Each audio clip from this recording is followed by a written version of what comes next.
우리 마음을 가다듬으시고 이 시간 다 함께 묵상으로 기도하시며 예배의 자리로 함께 나아가도록 하겠습니다.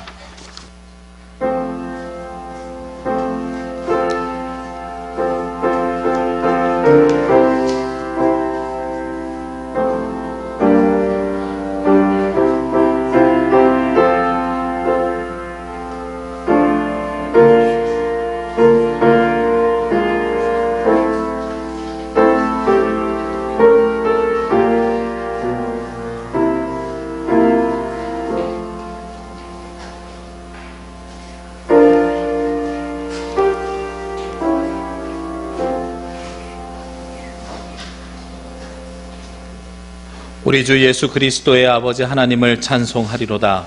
그의 많으신 긍휼대로 예수 그리스도를 죽은 자 가운데서 부활하게 하심으로 말미암아 우리를 거듭나게 하사 산 소망이 있게 하시며 썩지 않고 더럽지 않고 쇠하지 아니하는 유업을 있게 하시나니 곧 너희를 위하여 하늘에 간직하신 것이라. 할렐루야. 죽은 지 사흘 만에 무덤 문을 여시고 부활하신 주님께 찬송과 영광을 올려드립니다. 오늘은 우리 교회가 사회적 거리두기를 마치고 8주 만에 함께 모여 하나님을 예배합니다. 이 아침에 드리는 이 예배를 받아 주옵시고 우리 마음에도 참된 신앙이 회복될 수 있도록 인도하여 주옵소서. 썩어 없어질 땅의 것에만 소망을 두지 않게 하시며 부활을 사모하는 성도답게 주 안에서 견실하며 흔들리지 않는 믿음을 지키게 하여 주시옵소서. 이 모든 말씀 예수님의 이름으로 기도합니다. 아멘. 다 함께 찬송가 10장 찬송 드리겠습니다.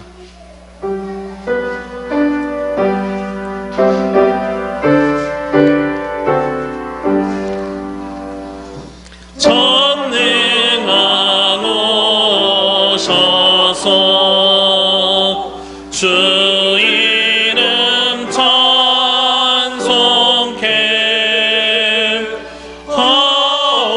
하옵소서. 영광과 권능의 주 보여오셔서 수리를 다스려 주옵소서. 이 강생한 성자여 오셔서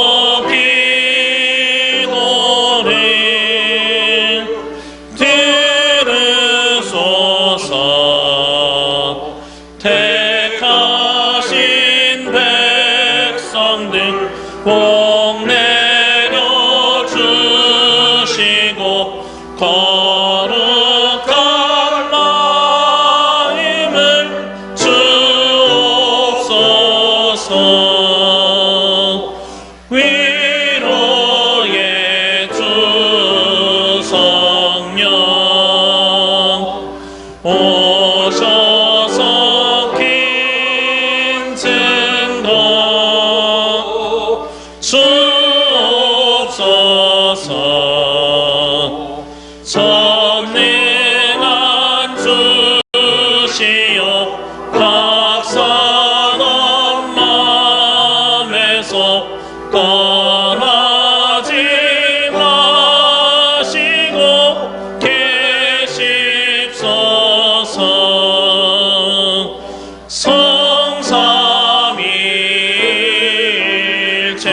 성삼위일체께 한없는 찬송을 드립니다.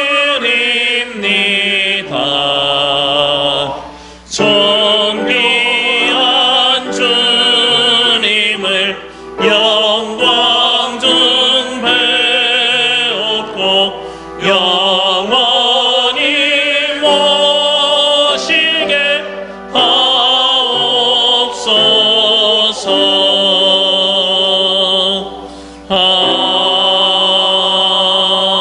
아멘. 교독문은 133번 부활절 첫 번째 교독문입니다. 하나님께서 그를 사망의 고통에서 풀어 살리셨으니 이는 그가 사망에 매여 있을 수 없었음이라. 우리 주 예수 그리스도로 말미암아 우리에게 승리를 주시는 하나님께 감사하노니 그러므로 내 사랑하는 형제들아 건실하며 흔들리지 말고 항상 주의 일에 더욱 힘쓰는 자들이 되라.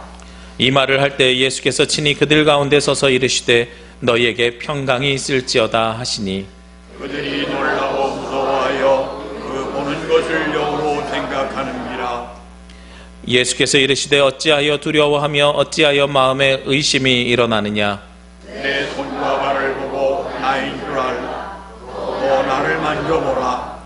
영은 살과 뼈가 없으되 너희 보는 바와 같이 나는 있느니라. 그러나 이제 그리스도께서 죽은 자 가운데서 다시 살아나사 잠자는 자들이 첫 열매가 되셨도다. 예수께서 이르시되 나는 부활이요 생명이니 나를 믿는 자는 죽어도 살겠고 무릇 살아서 나를 믿는 자는 영원히 죽지 아니하리니 이것을 내가 믿느냐. 이르되 주여 그러하외다. 주는 그리스도시요 세상에 오시는 하나님의 아들이신 줄 내가 믿나이다. 아멘. 아멘. 이 시간 지난 한 주간 알고 지은 모르고 지은 모든 죄를 주님 앞에 자복하며 고백하는 자매의 기도를 올려드리도록 하겠습니다.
부활의 주님, 주님께서는 제자들에게 인자가 십자가에 달려 죽은 후에 다시 살아나실 것을 여러 번 말씀하여 주셨습니다. 그러나 제자들이 그 말씀을 마음에 두고 있지 않다가 정작 부활하신 주님을 배울 때 의심하였던 것 같이 저희들도 주님의 말씀을 온전히 간직하지 못함으로 부활에 대한 믿음이 부족했음을 고백합니다. 그리하여 죽은 자가 다시 사는 것이 어디 있느냐 생각하며 내일 죽을 것이니 오늘 먹고 마시자 하는 세속적인 가치관에 따라 살아왔습니다. 주님이 재림하시는 날 우리도 부활할 것을 믿지 못하였기에 어렵고 힘든 일을 만날 때마다 견고하지 못하였고 불평 불만을 입에 달고 살았습니다. 주여 회개하오니 이 모든 죄를 용서하여 주옵시고 우리 마음의 부활 신앙을 회복시켜 주시옵소서. 여호와께서 말씀하시되 오라 우리가 서로 변론하자. 너희의 죄가 주홍 같을지라도 눈과 같이 희어질 것이요 진홍같이 붉을지라도 양털같이 희게 되리라. 나는 이 말씀에 의지하여 이 시간 우리가 고한 모든 죄가 예수 그리스도의 십자가의 보혈로 씻음받았음을 선언합니다. 아멘. 우리의 기도를 들으소서. 키리에 키리에 엘레이손.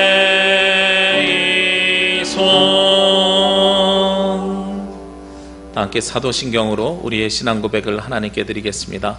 나는 전능하신 아버지 하나님 천지의 창조주를 믿습니다. 나는 그의 유일하신 아들 우리 주 예수 그리스도를 믿습니다. 그는 성령으로 잉태되어 동정녀 마리아에게서 나시고 본디오 빌라도에게 고난을 받아 십자가에 못 박혀 죽으시고 장사된 지 사흘 만에 죽은 자 가운데서 다시 살아나셨으며 하늘에 오르시어 전능하신 아버지 하나님 우편에 앉아 계시다가 거기로부터 살아있는 자와 죽은 자를 심판하러 오십니다. 나는 성령을 믿으며 거룩한 공교회와 성도의 교제와 죄를 용서받는 것과 몸의 부활과 영생을 믿습니다. 아멘. 찬송 167장 찬송 드리겠습니다.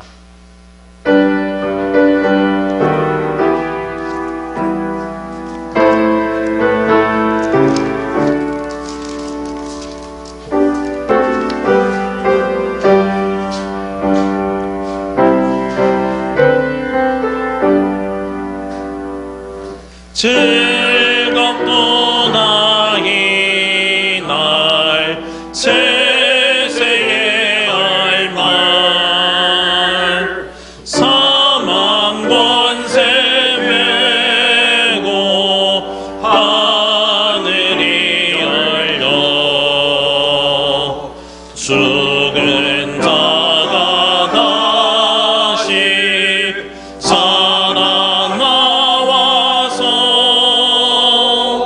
생명의 주 예수 찬송하도다.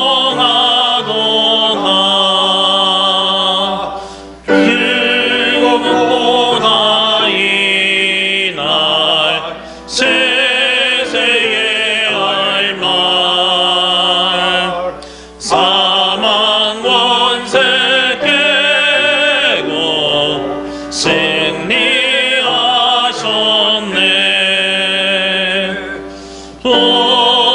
부활하신 주님 나타나시니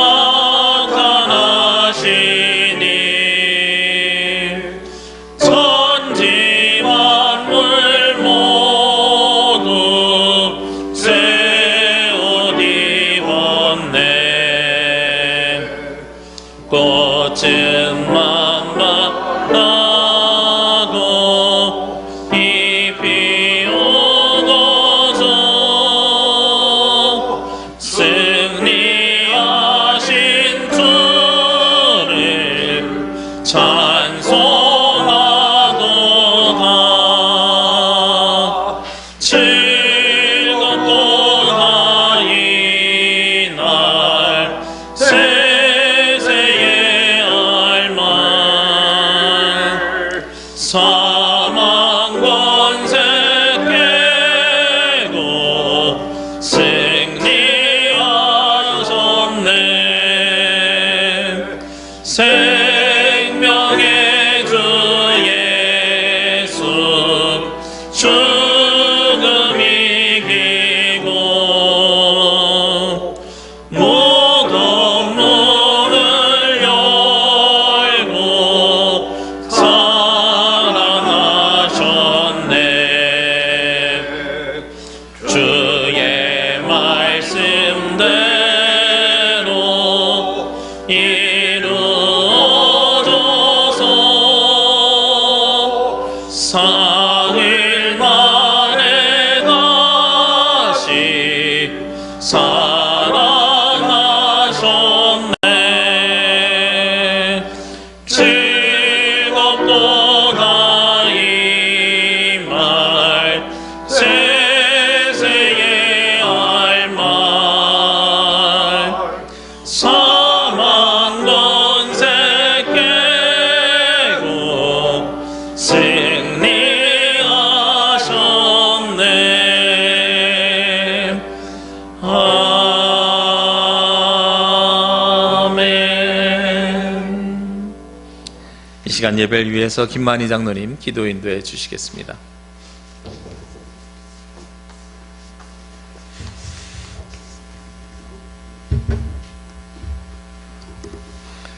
함께 기도하시겠습니다.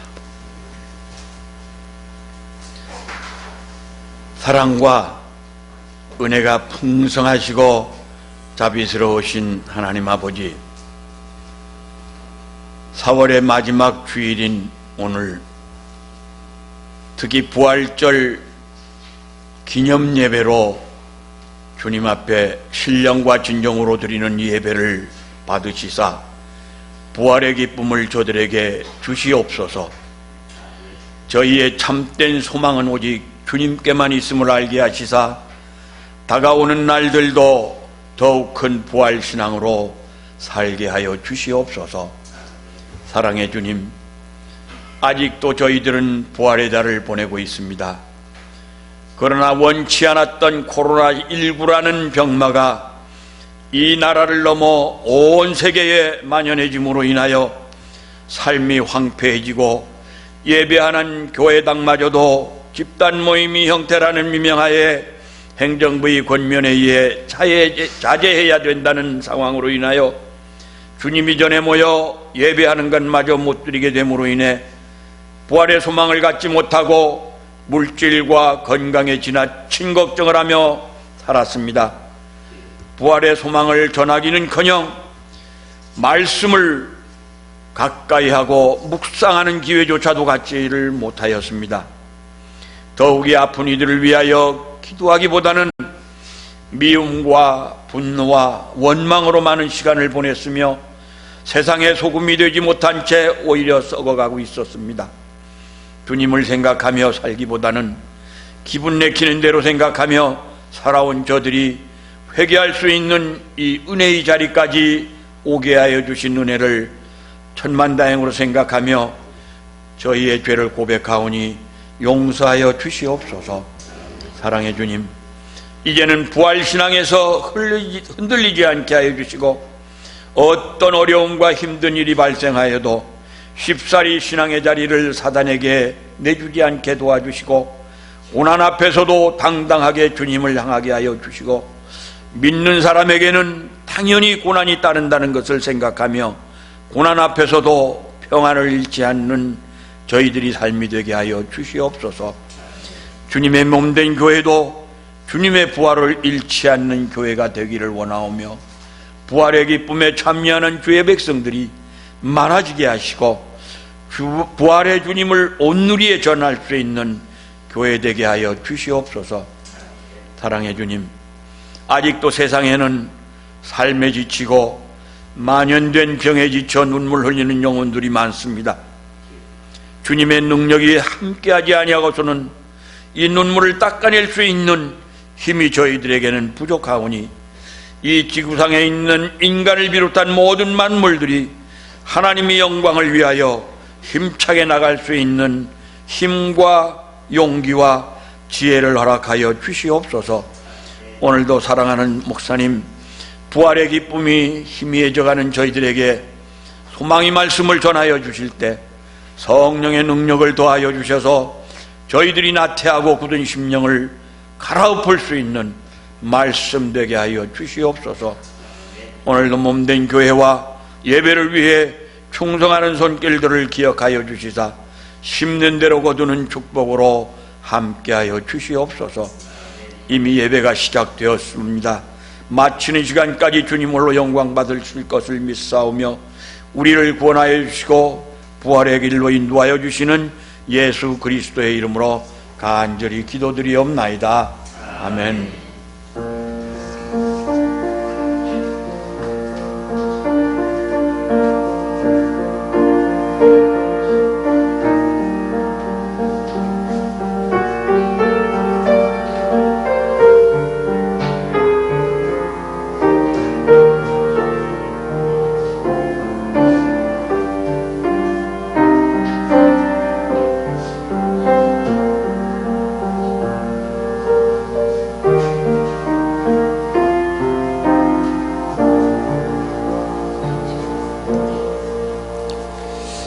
이 시간 말씀 함께 나누겠습니다. 오늘 말씀은 에스겔서 47장 6절에서 12절 말씀입니다.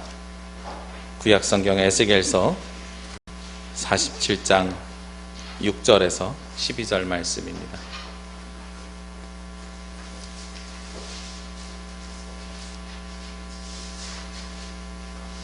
구약성경 에스겔서 47장 6절에서 12절 말씀 제가 봉독해 올리도록 하겠습니다.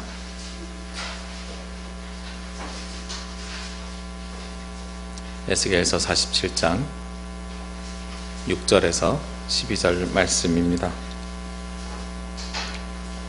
그가 내게 이르시되 인자야 내가 이것을 보았느냐 하시고 나를 인도하여 강가로 돌아가게 하시기로 내가 돌아가니 강 좌우편에 나무가 심이 많더라.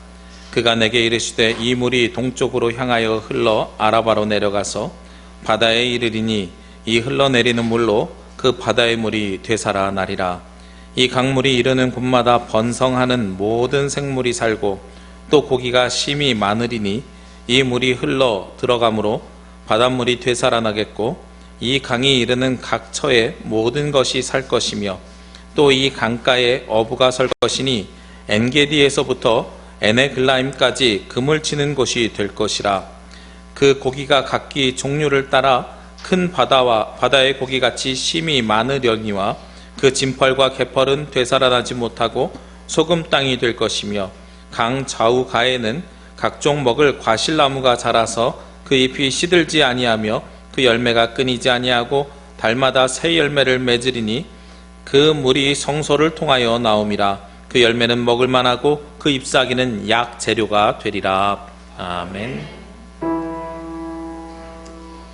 주여 우리 맘 여사 주의 말씀을 깨닫게 하옵소서.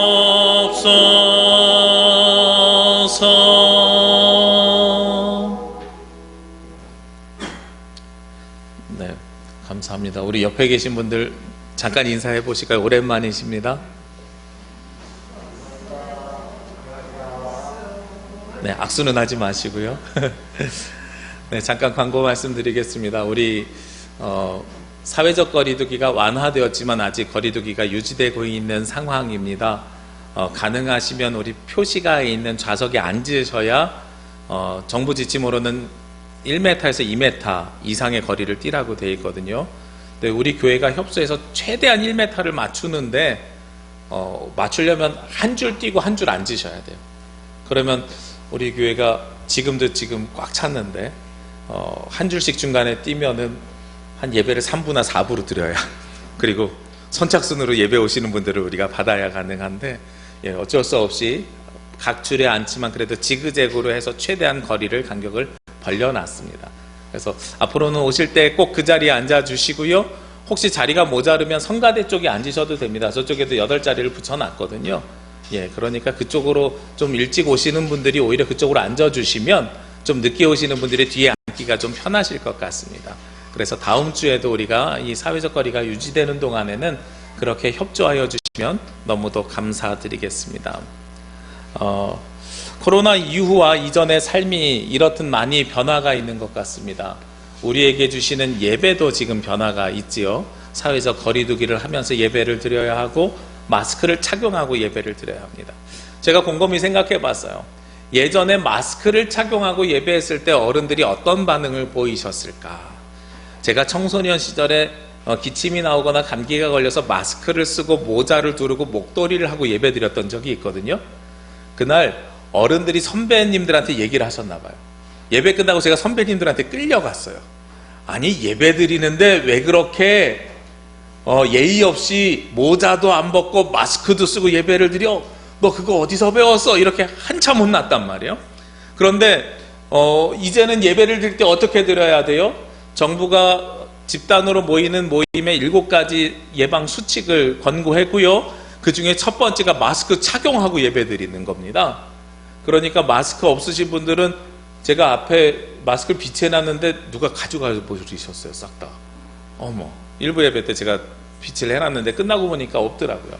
다음에는 다시 또 제가 비치를 해놓겠습니다. 네, 어찌되었든 우리가 마스크를 착용하는 것이 예전에는 예의 없는 일이었지만 이제는 마스크 착용하는 것이 당연한 일로 바뀌게 된 거죠.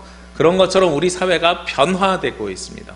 이 변화된 사회를 뭐라고 우리가 부르냐면 뉴노멀이라고 불러요. 이 뉴노멀이라는 말이 무슨 뜻이냐면 노멀이 표준이거든요. 새로운 표준이 만들어지기 시작했다는 거예요. 그러니까 마스크를 쓰는 것이 새로운 표준이 되었습니다. 안 쓰는 것이 표준이었다가 쓰는 것이 새로운 표준으로 바뀌었지요. 우리가 드리는 이 예배의 모습뿐만 아니라요, 여러 가지 모습에서 새로운 표준이 제시되고 있습니다. 4.15 총선이 있었지요. 다른 나라들은 코로나 때문에 선거를 미루거나 아니면 취소하였습니다. 그런데 우리나라는 진행했어요. 지금 약 열흘이 지났는데 아직 선거 때문에 감염됐다는 이야기는 못 들어본 것 같습니다. 물론 잠복기가 한 주 더 있어서 좀 더 지켜봐야 되겠지만 그래도 잘한 것 같아요. 전 세계가 대한민국을 주목하는 이유가 거기에 있죠. 대한민국이 지금 하는 일들이 곧 뭐가 되냐면 세계의 법이 되는 거예요. 대한민국이 저렇게 선거했더니 감염이 일어나지 않았어. 우리도 그 법칙대로 따라가면 할 수 있을 것 같아. 그러면 새로운 규칙이 생기는 거죠. 대한민국이 뭐가 돼요? 표준이 되는 겁니다.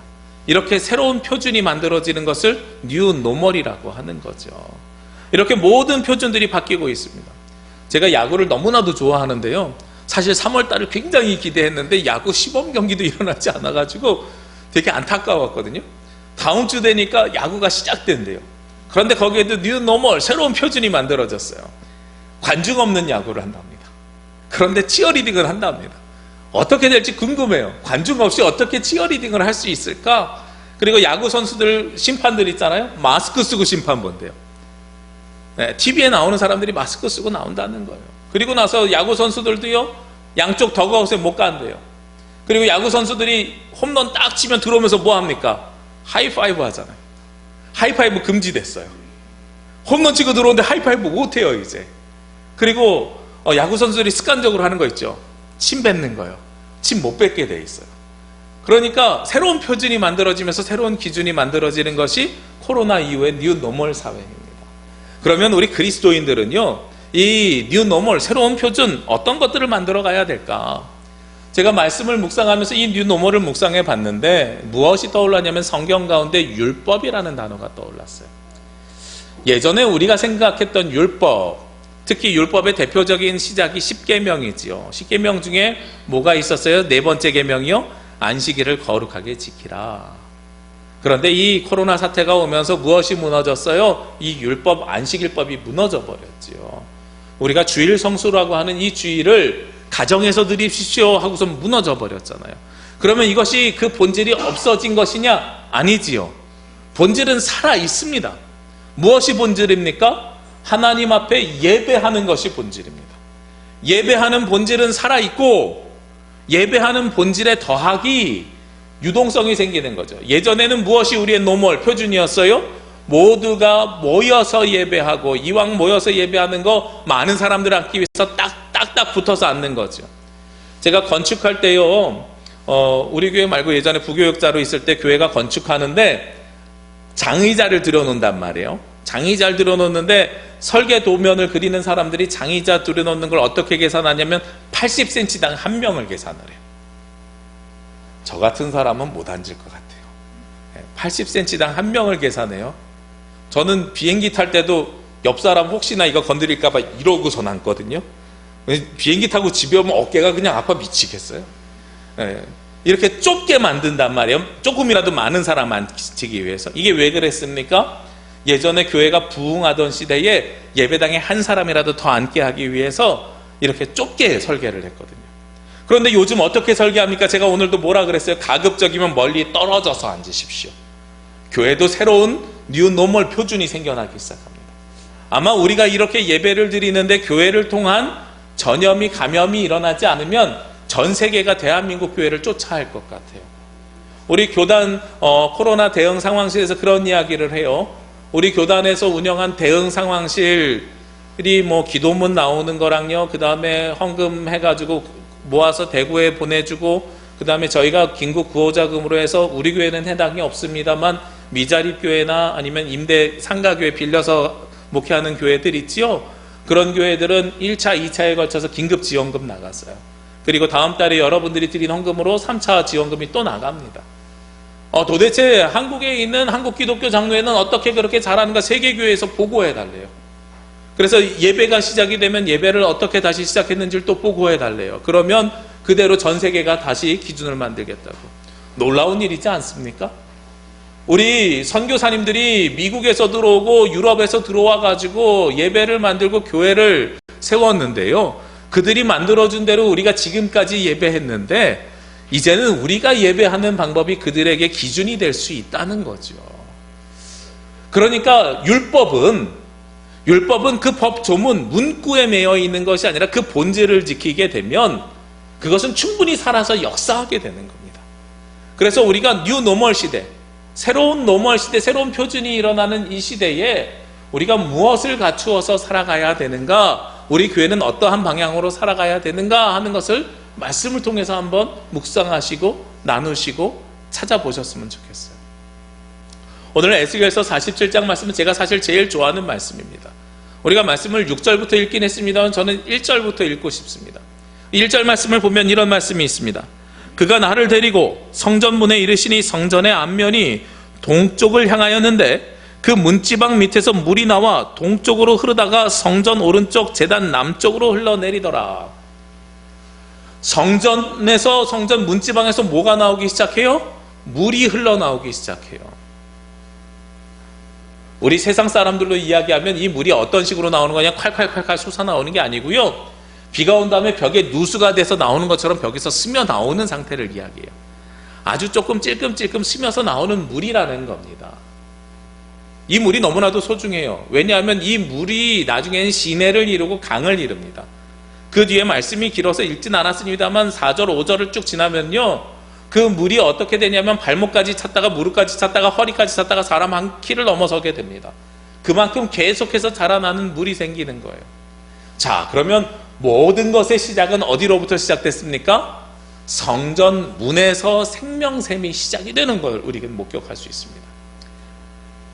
자, 우리가 모든 것, 모든 표준은 바뀌지만 바뀌지 않는 것이 하나가 있는 거예요. 무엇이냐면 바로 성전에서 모든 것이 시작된다는 것과 성전에서 나오는 물이 어떤 물이라고요? 생명수라는 물이라는 거예요. 저는 이 뉴노멀 시대에 하나님께서 이 뉴노멀 시대 코로나19를 경험하게 되면서 우리에게 세 가지 기준을 제시해 주었다고 생각을 해요. 그 첫 번째 기준이 뭐냐면 공동체성보다 개인의 신앙이 되살아나야 된다는 걸 우리에게 말씀해 주셨습니다. 공동체성이 필요 없다는 게 아니에요. 그런데 지금까지는 공동체만 강조하다 보니까 무엇이 사라졌어요? 개인이 사라진 거예요. 지금까지 우리가 기도하는 거 어떤 기도가 힘이 있다고 이야기했습니까? 합심 기도가 힘이 있다 그랬어요. 예배는 어떻게 드려야 된다 그랬어요? 모여서 드려야 된다 그랬어요. 그래서 무엇을 기치로 내걸었습니까? 모이기를 힘쓰라. 이 틀린 말 아닙니다. 맞는 말입니다. 그런데요, 그러다 보니까 뭐가 사라져요? 내 개인의 영적인 역량이 사라지게 되는 거죠.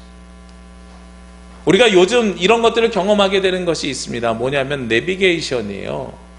제가 어렸을 때 중학교 2학년 때 3학년 때 아버지 차 옆에 앉아가지고요, 지도를 읽어드리고선 아버지 저 앞에서 우회전이요 좌회전이요 이렇게 하면서 제가 길 안내를 해드렸어요. 내비게이션이 없었을 때는. 그리고 나서 제가 처음 목회자가 돼서 신방을 가야 되면 지도를 보고선 어디서 좌회전 우회전 외워서 갔어요. 가다가 어느 은행에서 우회전, 어느 사거리에서 좌회전해서 어느 식당 끼고 들어가면 그 집이 있어, 뭐 이렇게 외웠단 말이에요. 근데 요즘은요, 내비게이션 생긴 다음에 어떻게 해요? 내비게이션 누르고 가면 되죠. 그런데 작년 여름쯤에 문제가 하나 생겼어요. 어떤 문제가 생겼냐면 제가 모르는 길을 찾아가야 되는데 내비게이션 키면 되지 하고선 차에 탔단 말이에요.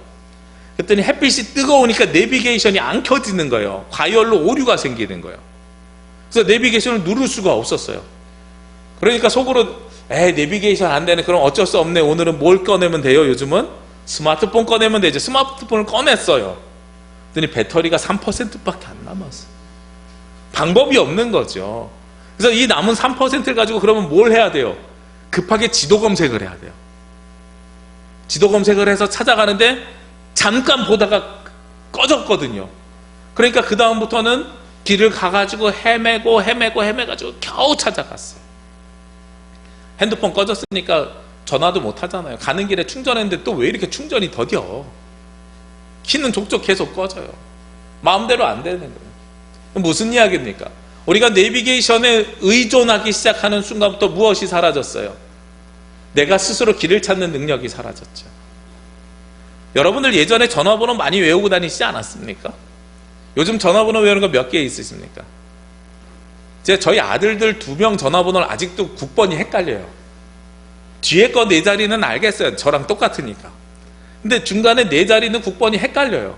근데 놀라운 거는요, 지금은 돌아가셔가지고 팔아버리고 없는 저희 할머니 집 전화번호가 제 머릿속에 아직도 있어요. 252-7808.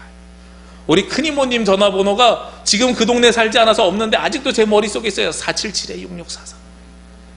놀랍지 않아요? 우리가 하나님의 말씀이 개인의 역량에 들어가 있어야 되는 이유가 바로 거기에 있는 겁니다. 공동체도 중요해요. 우리 교회 전화번호 공동체가 알아야 되잖아요. 그래서 064 722에 0637 다 알아야 되잖아요. 그러니까 대외적이고 공동체적인 거 중요합니다. 그런데 더 중요한 것이 무엇이냐면 내 개인도 알고 있어야 됩니다. 우리 교인들에게만 알려드리는 비밀인데요. 우리 교회 입구에 그 번호키 있잖아요. 번호키가 064 722 0637번입니다. 별표 누르시면 여러분들 들어오실 수 있어요.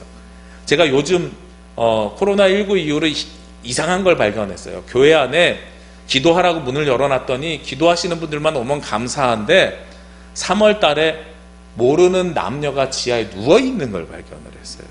물론 옷을 입고 있어서 큰일은 없었는데 내보내고요. 그 다음부터 제가 교회 문을 잠그기 시작했습니다. 왜냐하면 혹시나 무슨 문제가 생기면 교회가 관리 책임을 져야 되니까. 그래서 우리 성도님들에게 이거 인터넷으로 생중계되죠? 번호 바꿔야 되나 보다. 그리고서 따로 광고해야 되나 보다. 네.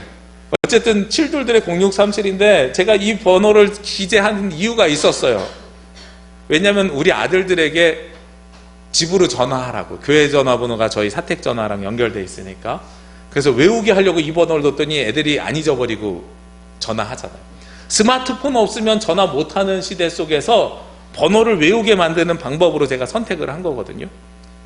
뭐가 중요하냐면 공동체적으로 알고 있는 것이 중요하지만 그만큼 개인적으로 알고 있는 것도 중요하더라. 의지하면 내가 스스로 갈 수 있는 힘이 없더라. 이번에 그걸 발견한 거예요. 그래서 무엇이 나와야 되냐면 하나님의 전에서 생명샘이 나오는데 우리가 그 생명샘이 되어야 되는 겁니다. 교회가 공동체만 강조되어 왔는데 공동체도 중요하지만 더하기 개인이 생명샘이 우리 속에서 끊임없이 솟아나야 되는 겁니다. 우리가 부활의 축제로 모였는데 예수 그리스도가 이 땅에 오셔서 부활하신 이유가 무엇입니까? 더 이상 제사장에 의지해서 하나님 앞에 제사 드리는 것이 아니라 예수 그리스도의 보혈로 말미암아서 우리가 무엇을 얻었어요? 하나님 앞에 담대히 나아갈 수 있는 능력을 얻었잖아요. 그러니까 여러분들이 모두 담대히 나아갈 수 있는 능력이 예수 그리스도의 부활로 인해서 생겨났고요. 그 부활로 인해서 여러분들 스스로 생명샘이 솟아나야 되는 겁니다. 여러분 모두는 하나님의 성전이에요. 그래서 여러분 속에서 그 생명샘이 솟아나야 되는 거예요. 그러니까 코로나19를 통해서 우리에게 주시는 게 공동체도 중요하지만 개인도 중요하다는 걸 이번에 알려주셨습니다. 두 번째로는 무엇을 알려주셨을까요? 오늘 말씀 9절의 말씀에 보면은요, 이 강물이 이르는 곳마다 번성하는 모든 생물이 살고 또 고기가 심히 많으리니 이 물이 흘러 들어가므로 바닷물이 되살아나겠고 이 강이 이르는 각처의 모든 것이 살 것이며 하고 말씀하고 있습니다. 여기서 나오는 이 물들을 통해서 무엇이 살아나게 돼요? 주변이 살아나게 되는 거예요. 여러분들이 성전이어서 부활 소망을 가지고 여러분들 가운데 생명샘이 솟아나게 되면 그것이 여러분들로 끝나는 것이 아니라 주변이 되살아나게 됩니다. 그런데 이 주변이 되살아나는 것 중에 제가 가장 감명받은 부분이 어디냐면 바로 12절 말씀이에요. 12절 전반부에요. 그렇게 주변이 살아나는데 강 좌우가에는 각종 먹을 과실나무가 자라서 이렇게 이야기를 해요. 살아나는데 뭐가 살아나요? 과실나무가 자라나죠. 과실나무는 뭐가 있다는 거예요? 열매가 있다는 거죠. 여러분들이 생명샘을 가지고 여러분들의 삶이 살아나게 되면 주변이 되살아나는데 주변이 되살아나면서 무엇을 맺게 돼요? 열매를 맺게 됩니다. 그럼 이 열매는 우리에게 어떤 의미가 있어요? 재생산이에요.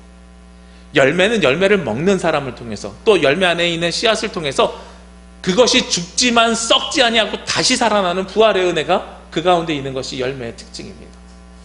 제가 이걸 보면서요, 코로나19를 준비하면서요, 무엇이 느껴졌냐면 첫 번째가 공동체도 중요하지만 개인의 영성을 되살아나는 시기가 되었다면 두 번째는 현 시대의 여러분들에게 다음 세대를 준비하라고 말씀하시는 것 같아요.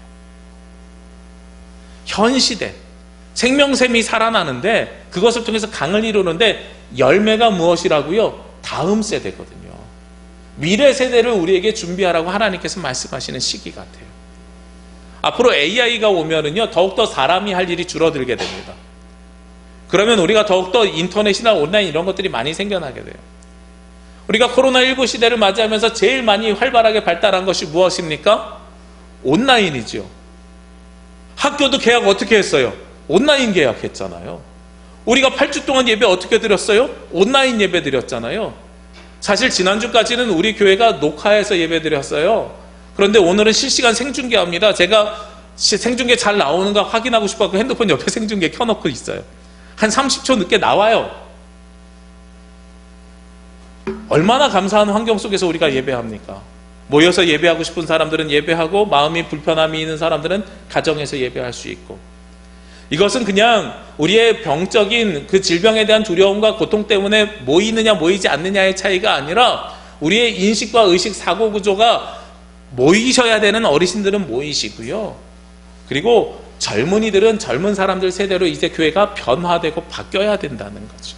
그걸 이야기하고 있는 겁니다. 다음 세대를 준비해야 되는 겁니다.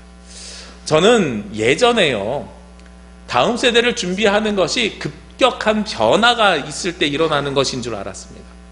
그런데 다음 세대를 준비하기 위해서는 이 두 가지가 병행되어져 가야 되더라고요. 공존해야 가능한 겁니다. 어르신들을 무시해서 가능한 것이 아니고요, 어르신들 이제 젊은 걸로 바꿔주십시오 해서 가능한 게 아닙니다. 왜냐하면 어르신들은 어르신들이 평생 동안 살아오던 삶의 방법과 예배의 방법이 있습니다. 하나님을 예배하는 방법이 있어서 그 방법을 우리가 충분히 존중해 드려야 됩니다. 그런데요, 동시에 젊은이들을 위한 배려도 해야 됩니다. 분명히 두 가지가 다른 것을 우리는 기억하고 있고 알고 있습니다. 그래서 그 배려가 있어야 다음 세대를 위해서 준비할 수 있습니다. 제가 한국 교회에 관련한 통계를 이렇게 쭉 가끔가다 찾아보거든요. 통계를 찾아보다가 깜짝 놀란 것이 있습니다. 제가 생각했던 거랑 다른 것이 있어요. 무엇이냐면, 제가 생각했던 거랑 동일한 것은 한국교회 성도님들의 평균 연령이 올라갔습니다. 평균 연령이 58세에서 62세입니다. 엄청 높아요. 가장 많은 층이. 물론 평균이야 뭐 어린아이도 있으니까 더 낫지만 가장 많은 인원을 차지하고 있는 것이 58세에서 62세예요. 굉장히 높아요. 그런데 젊은이들이 그래가지고 없느냐 그랬더니 봤더니 아니에요. 젊은이들도 생각보다 많아요. 30대, 40대가. 그런데 왜 우리 교회처럼 작은 교회들은 젊은이들이 적을까 하는 걸 봤더니요, 통계에 그런 이유가 쓰여져 있어요. 의사결정 구조가 어른들 중심으로 되어 있으니까 젊은이들이 작은 교회를 떠나서, 교회를 떠나는 게 아니라 어디로 가냐면 자기들이 배려받는 교회로 옮겨간다는 거예요. 수평이동한다는 거예요. 그러니까 우리가 젊은이들을 배려하지 못하면 다음 세대들이 살아나지 못하고, 다음 세대들이 살아나지 못하면 우리 교회도 어느 날 큰 교회에 흡수될 수밖에 없는 구조가 생기는 거예요. 그러니까 하나님께서요, 성전에서 나오는 여러분들, 하나님의 성전인 여러분들을 통해서 나오는 이 생명샘들이 흘러서 누구를 살리는 데 사용돼야 되냐면 다음 세대들을 열매 맺는 데 사용돼야 되거든요. 그러기 위해서는 우리가 어르신들을 존중하고 다음 세대들을 배려하는 일들을 해나가야 된다는 거죠. 마지막으로 세 번째로요, 오늘 말씀 12절에 제가 가장 은혜 받은 단어가 하나 있습니다. 12절 맨 뒤에요, 그 중반 이후부터 읽으면 달마다 새 열매를 맺으리니 그 물이 성소를 통하여 나옴이라. 그 열매는 먹을 만하고 그 잎사귀는 약 재료가 되리라. 성소를 통해서 나오는 물을 통해서 달마다 열매를 맺거든요. 그런데 열매를 맺는 것도 중요한데 먹을 만한 것도 중요한데, 제가 더욱더 은혜 받은 건 뭐냐면 그 잎사귀는 무엇 한다고요? 약 재료가 되리라. 다른 이들을 고친다는 거예요. 치유한다는 겁니다. 성전에서 나오는 물을 통해서 세상을 치유하는 교회가 되어야 돼요. 제가 너무나도 가슴 아픈 게, 저 전 모씨 때문에 우리가 코로나 시대에 예배드리면 막 역적이 되는 것처럼 보여지잖아요. 제가 찾아봤어요. 10,000명이 넘는 확진자 중에 교회를 통해서 생긴 확진자가 몇 명일까? 1,000명이 돼야 10%잖아요. 1,000명이 안 돼요. 몇백 명이에요. 신천지를 통해서 생겨난 확진자는 몇 %일까? 일단 신천지 교인만 3,000명이에요. 그러니까 10,000명 중에 30%는 신천지 교인이에요. 얼마나 가슴 아픕니까? 해외에서는 코로나19로 두려운 마음을 드라이브스루 고해 성사를 통해서 다잡으려고 하나님을 찾으러 나오는데, 우리는 예배당에 모이면 이상한 사람 취급 당하니까요. 얼마나 가슴 아픈 일입니까? 포스트 코로나라 그래서 코로나19 이후에 한국 교회는 더욱더 커다란 절망으로 빠질 거라고 이야기를 하고 있어요. 이제 교회가 무엇을 하는 역할로 변화되어야 되냐면 세상을 치유하는 역할로 변화되어야 됩니다. 여러분들 속에서 생명샘이 나오잖아요. 그럼 여러분들이 강물이 되지요. 주변을 살리지요. 여러분들이 세상으로 나가잖아요. 그러면 그 다음엔 여러분들이 치료제가 돼야 되는 거예요. 자, 부활 소망이 있는 사람들에게 성경에서 무엇을 이야기합니까? 사도행전 2장에서요. 사도행전 10장에서요. 베드로가 설교를 합니다. 예수 그리스도의 부활에 대해서 설교를 하는데 그 설교의 끝은 한 가지로 귀결돼요. 우리는 예수 그리스도의 부활을 목격한 자들로서 혹은 예수 그리스도의 부활을 경험한 자들로서 예수 그리스도의 복음을 전하는 전도자가 되어야 된다. 부활의 증인이 되어야 된다 하고 말씀하고 있어요. 그리고 베드로가 기록한 베드로전서 1장에서도 우리가 말씀 나눴습니다만 산소망이 있다 하는 것이 바로 거기에서 나오는 말씀이에요. 그러니까 우리가 세상을 치료하고 치유하는 자들이 되어야 된다 하는 것은 무엇을 이야기하는 것이냐면 산소망이 있는 사람들은 세상에 주의 복음을 증거하고 전하는 증인이 되어야 되는 거예요. 그런데 전하고 증거하는 증인이 예전처럼 전단지 나눠주면서 예수 믿으세요라고 해서 증거되고 전해지는 게 아니에요. 요즘 어떤 시대입니까? 비대면 시대고 비접촉 시대예요. 그죠? 얼굴을 마주하지 않아야 되는 시대란 말이에요. 요즘 저희 올해 그 계란 바구니 들고 가정에 나눠주는 거 안 할 거예요. 왜냐하면 이거 괜히 또 교회가 또 전염병 옮겨주러 하는 거 아니에요? 뭐 이렇게 오해할까 봐. 안 할 거예요. 나눠줘서 전도가 되는 게 아니에요. 그것이 증인되는 삶이 아닙니다. 증인되는 삶은 여러분들이 생명이 있는 삶을 사는 것이 바로 증인되는 삶입니다. 여러분들이 산소망이 있는 사람으로 살아야 되고 여러분들이 성전이 되어서 그 성전에서 생명샘이 솟아나야 그것이 가능한 삶입니다. 우리가 하나님 앞에 나와서 예배하는 것이 굉장히 은혜로운 시간인데 이것을 통해서 치유의 기적이 일어나고 세상을 회복시키고 우리를 통해서 세상 사람들이 살아나는 놀라운 기적이 일어나야 되는 거예요. 그러기 위해서는 어떻게 해야 됩니까? 저 광화문에 모이는 저 사람들처럼 살아가는 것이 아니고요. 세상과 함께 살면서요. 세상과 함께 살면서 그리스도인으로서의 삶을 드러내야 되는 거예요. 그러려면 우리가 영적인 자신감이 있어야 됩니다. 그래서 개인의 신앙이 형성돼야 되고요. 그래서 다음 세대를 준비하는 배려가 있어야 되고요. 그리고 마지막으로 우리가 영적인 자신감이 차고 넘쳐야 됩니다. 그래야 그것이 우리가 가능해지는 거예요. 저는 아마도요 포스트19 코로나 시대 이후에는 건강한 말씀이 살아있는 교회가 그리고 그 건강한 말씀대로 삶을 살아내는 성도들이 있는 교회가 살아남을 것이라고 생각됩니다. 하나님께서는 오프라인뿐만 아니라 저는 온라인에도 계시다고 이번에 묵상했어요. 왜냐하면 하나님은 무소부재 어느 곳에나 계시거든요. 그러면 우리가 생각하는 인터넷 사이버 세상 속에서도 하나님이 계실 수 있어요. 그렇죠? 그리고 그것을 통해서도 충분히 말씀이 선포되고 증거될 수 있습니다. 그러면 그곳에서 구별된 말씀을 전해야 되고요. 말씀을 전하는 자에게만 있는 것이 아니라 그 말씀을 살아내는 여러분들도 그 말씀에 동참해 주셔야 되는 거예요. 그래야 세상이 치유함을 얻고 세상이 변화될 수 있게 되는 것입니다. 이것이 아마 뉴 노멀, 새로운 교회의 표준으로 자리 잡게 될 것이에요. 여러분들도 신앙생활에 새로운 뉴 노멀, 새로운 표준이 만들어져야 됩니다.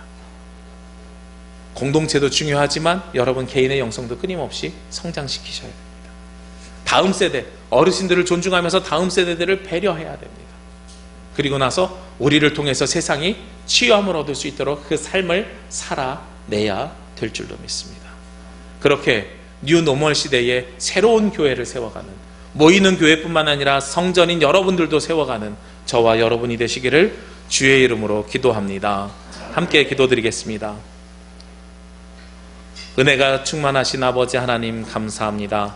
하나님께서 저희들에게 오늘도 새로운 생명과 말씀과 권능을 허락하여 주시니 이 시간을 통하여 하나님 앞에 영광 올려드리게 하여 주옵시고 주님께서 주시는 그 말씀을 따라 살 때에 참 생명과 은혜가 넘칠 수 있도록 붙들어 주시옵소서. 하나님, 우리가 하나님의 성전임을 기억하고 생명샘이 우리 가운데 솟아나오기를 원합니다. 하나님 이 생명샘의 열매 맺기를 위해 어르신들을 존중하고 뿌리를 기억하고 열매를 맺기 위해 다음 세대를 위한 배려가 일어나기를 원합니다. 하나님, 이 성전에서 나오는 말씀을 통해 세상과 구별된 삶을 살며 세상을 치유하기를 원합니다. 주시는 말씀을 기억하고 우리가 그 말씀이 되어 세상에서 삶을 살아내가는 주의 자녀들이 되게 하여 주시옵소서. 이 모든 말씀 예수 그리스도의 이름으로 기도합니다. 아멘. 이 말씀 따라 사는 동안 지치지 않게 하시고, 이 말씀 따라 사는 동안 주님 나라 이루소서. 예, 우리 찬송 50장 1절과 3절 하시며 헌금 봉헌 드리겠는데요. 우리 오늘은 헌금하면 넣으신 분들도 있고 안 넣으신 분들도 있어서요. 우리 헌금위원들 주머니로 먼저 하시고 앞에 드려주시면 감사하겠습니다.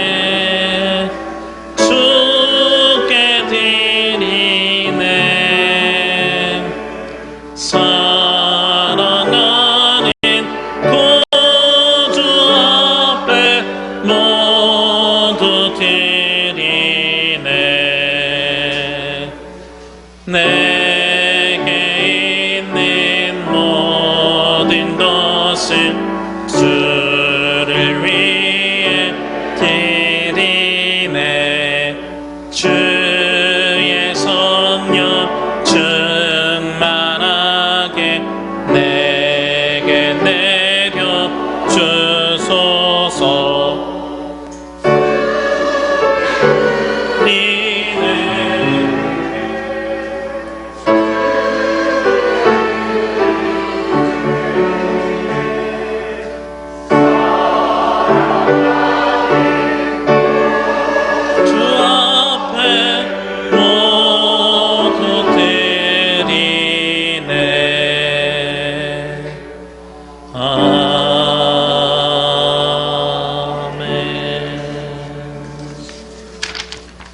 기도드리겠습니다. 우리에게 산소망으로 오신 주님, 이 시간 우리가 새로운 사회적 변화 속에서 하나님을 맞이하며 찬양하며 예배합니다. 어느 곳에서나 주님께서 우리와 함께 하셨지만 그럼에도 오늘 주님의 전에 함께 모이게 하시니 더욱 감사드립니다. 이 시간 주님 앞에 나오며 주님을 사랑하는 마음으로 예물과 정성을 드리는 손길들이 있습니다. 열의 하나를 거룩하게 구별하여 드리는 예물과 감사의 제목이 있는 예물과 매주 정해진 약속의 예물과 부활 소망에 대한 감사의 예물을 드립니다. 이 어려운 시간을 이기고 승리하며 예수 그리스도의 부활의 감격을 누리게 하여 주옵시고, 성령께서 온누리에 함께 하셔서 우리 어둠과 아픔과 고난과 상처와 두려움이 빛과 회복과 승리와 치유와 담대함이 될 수 있도록 인도하여 주옵소서. 이번 한 주간도 황폐한 세상 속에서 하나님의 사랑을 체험하기 원하오며 이 모든 말씀 예수 그리스도의 이름으로 기도합니다. 아멘. 주님의 평화가 여러분과 함께 하시기를 빕니다. 우리 옆에 계신 분들 보면서 함께 축복합니다. 너는 시냇가에 심은 나무라.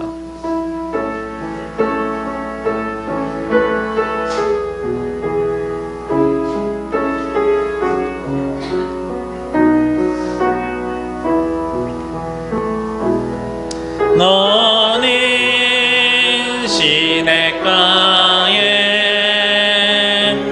심은 나무라. 하나님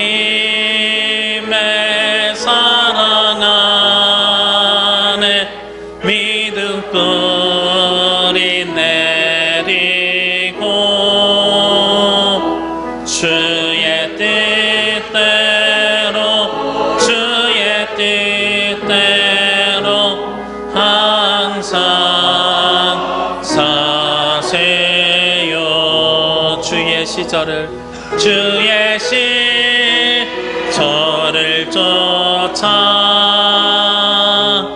구원 열매 맺으며 주의 영화로운 빛 너를 보아리니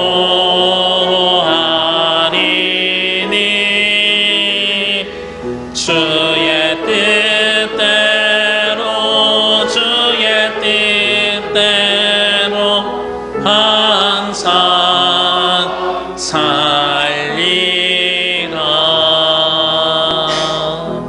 아멘. 감사합니다.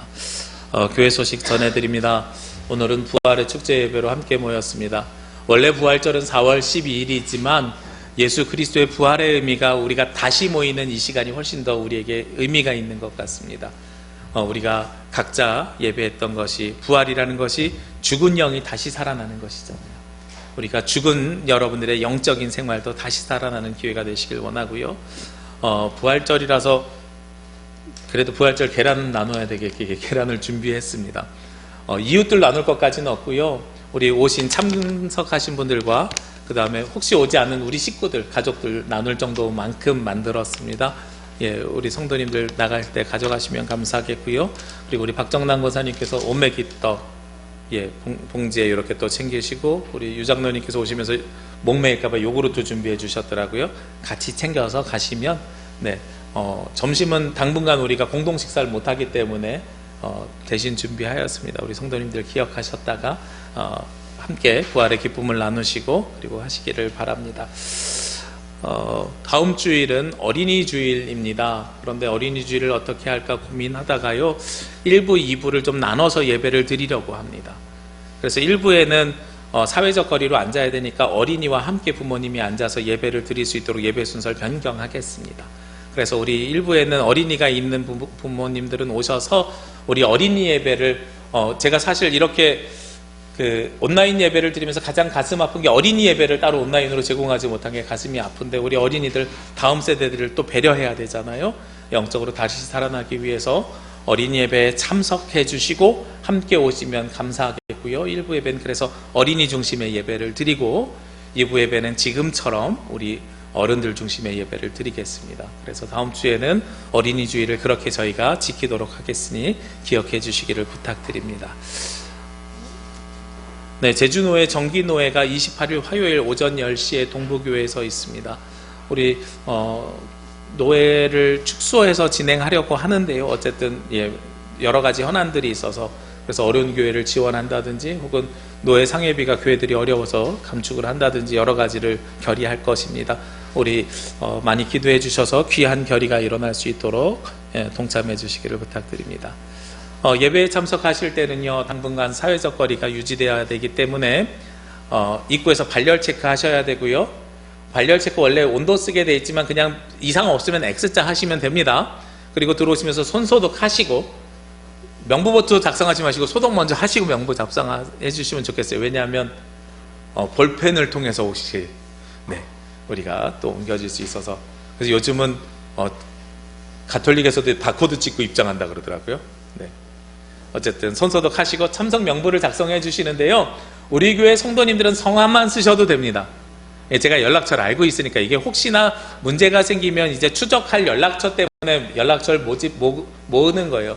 그래서 연락처는 외부에서 오신 분들만 작성해 주시고, 혹시 들어오면서 작성 안 해주셨으면 성함을 적어주시든, 그리고 연락처를 안 적어주신 외부인이 계시면 연락처를 적어주시기를 부탁드리고요. 그리고 마스크 착용하신 채로 예배드리고, 정해져 있는 자리 제가 붙여놨습니다. 정해져 있는 자리에서 예배를 드리셔서 거리를 유지하면 감사하겠습니다. 그리고 우리 당분간은 악수 대신에 우리 손인사를 하거나 목례를 통해서 인사를 대신하도록 하겠습니다. 그리고 이 사회적 거리두기가 끝날 때까지 우리 점심 식사는 없을 예정입니다. 완화되면 수요 예배가 시작이 되고 새벽 예배를 시작하고 점심 식사가 가능하면 오후 예배까지 이렇게 이어갈 수 있도록 하겠습니다. 예배를 위해서 헌신해 주시고 수고해 주신 많은 분들이 계십니다. 우리 오메기떡 준비해 주시기도 하셨고요. 어제 많은 분들이 오셔서 예배당 청소해 주시고 준비해 주셨습니다. 동참해 주신 모든 분들 감사드리고요. 오늘 처음으로 인터넷으로 생중계 되는데요. 이은찬 PD가 도와주고 있습니다. 많이 연습을 했는데 오늘 처음 실제로 처음 합니다. 네. 혹시 영상 보시면서 불편한 것이 있더라도 오늘 처음 하는 것이니까 양해해 주시기를 부탁드립니다. 네, 주일 오전에 우리 문자로도 보내드렸지만 교회 카페를 통해서 인터넷 예배 드리실 수 있고요. 그냥 들어오셨는데 왜 이렇게 안 해? 이러신 분들이 계실 것 같아요. 왜냐하면 11시 전후 해가지고 접속량이 엄청나게 늘어납니다. 그래서 제가 8시 반에 일부 예배 전에 미리 링크를 걸어 놓습니다. 그리고 생중계를 그때부터 시작을 합니다. 그래서 바로 스마트폰 눌러주셔서 틀으시면 지금 장면이 30초 늦게 나오시고요. 그리고 이 예배가 끝나고 종료된 다음에는 처음부터 저희가 한 4시간 분량이 나올 거예요. 요건 제가 오후에 정리해서 2부 예배 부분만 시작부터 끝으로 다시 정리할 겁니다. 그러니까 한 서너 시간 걸려요, 그 작업이. 그래서 우리 예배 드리시는 분들 왜 이렇게 앞에 시작을 안 해? 왜 그냥 자막만 나와 있고 안 해? 이게 예배 준비하는 기간이라고 생각하시면 되고요. 시간은 9시 30분, 11시에 예배가 시작이 되니까 9시 30분 30초에 11시 정각 30초에 인터넷으로도 예배가 시작이 됨을 기억해 주셔서 혹시 못 오시면 당분간 그렇게 실시간으로 예배 참석하실 수 있고요. 그리고 오시는 분들에게 부탁드리는 건 기다리는 동안에도 카메라가 켜져 있고 여러분들이 하는 잡담이나 농담이 전 세계에 송출되고 있다는 걸 기억하셔서 혹시나 나중에 정치에 정계에 입문하시거나 청문회 나가실 일이 있으면 문제가 생길 수 있으니 조심해 주시기를 부탁드립니다. 네, 이제 함께 찬양하고 우리 예배 마무리하도록 하겠습니다. 이곳에 생명샘 솟아나 주신 말씀 기억하며 함께 찬양드립니다.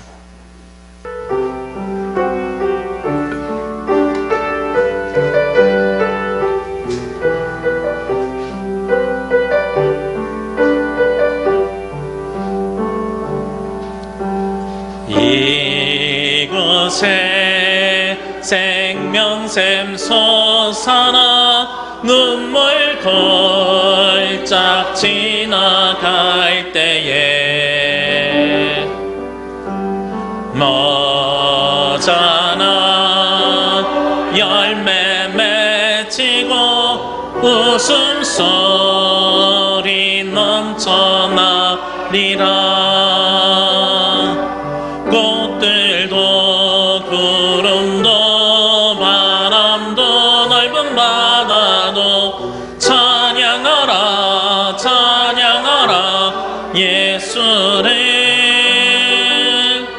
하늘을 울리며 노래해 나의 영혼아. 은혜의 주 은혜의 주 은혜의 주. 그날에 하늘이 열리고 그날에 하늘이 열리고 모든 이가 보게 되리라. 마침내 꽃들이 피고 영광의 주가 오시리라. 꽃들도 구름도 바람도 넓은 바다도 찬양하라 찬양하라 예수를. 하늘을 울리며 노래해 나의 영혼아. 은혜의 주 은혜의 주 은혜의 주. 이제는 우리 주 예수 그리스도의 은혜와 아버지 하나님의 크신 사랑하심과 성령님의 교통하심이 이 시간 우리가 하나님의 성전이 되어 생명샘이 우리 가운데 솟아나 주변에 있는 모든 생명들을 살리고 다음 세대들을 위한 열매를 맺고 세상을 치유하기를 원하는 제주남부교회 모든 성도들 머리 위에와 이 시간 함께한 권속들 위해 지금부터 영원까지 함께 하시기를 간절히 축원하옵나이다. 아멘.